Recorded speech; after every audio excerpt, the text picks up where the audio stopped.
kita cintai bersama ini. Dan karena kecintaannya itulah mereka menyampaikan pendapatnya, pandangannya, opininya, kritiknya, dan juga masukannya. Sekali lagi terima kasih. Saya menyampaikan satu informasi tentang mengapa Bapak Gubernur mengeluarkan surat edaran Gubernur nomor 2021 ini. Ini adalah tindak lanjut dari rapat-rapat koordinasi yang dipimpin oleh Bapak Menko Marves bersama dengan beberapa menteri, pejabat terkait, dan juga para kepala daerah.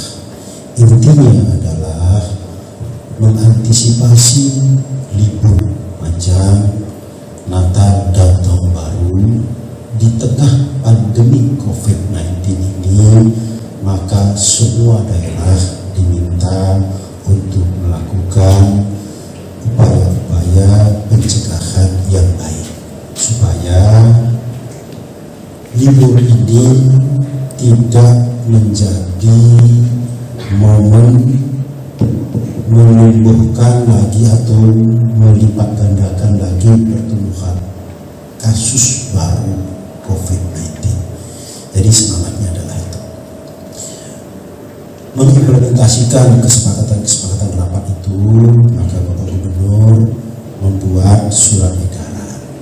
Ya, jadi surat edaran ini dibuat sebagai pegangan bagi semua stakeholder, bagi semua pihak yang memiliki tugas dan tanggung jawab, baik untuk pencegahan pengendalian COVID ini maupun pihak-pihak yang terkait dengan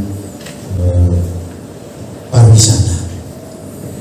Semangat yang ada di dalam surat edaran Gubernur ini, saya harus jelaskan, kemarin Bapak Gubernur waktunya sangat singkat, beliau hanya menyampaikan pointers dari surat edaran Gubernur itu.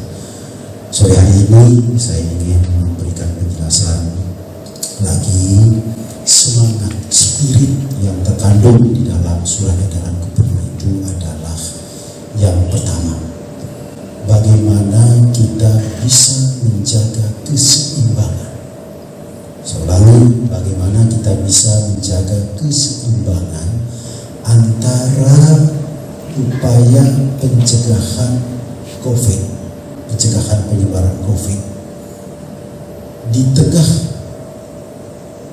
liburan yang relatif panjang Natal Tahun Baru ini pada satu sisi, dan di sisi lain adalah menjaga pariwisata kita supaya tetap bisa berjalan. Sekali lagi ini adalah keseimbangan, karena polemik yang berkembang di media, kebijakan Bapak Gubernur ini merugikan dari sisi pariwisata. Kira-kira itu intinya kan? Kira-kira itu intinya. Kebijakan ini adalah menjaga keseimbangan antara pariwisata dan juga pencegahan COVID. Bagaimana bentuk keseimbangannya? Untuk melihat bentuk keseimbangan ini, seperti halnya supaya kita mengetahui malam, maka kita perlu tahu siang. Supaya perlu tahu siang, perlu ada malam. Karena kita tidak akan pernah tahu maknanya siang kalau tidak pernah melihat malam. Maka dalam konteks itu, untuk melihat keseimbangan ini, saya contohkan kebijakan yang ekstrim. Kebijakan ekstrim begini.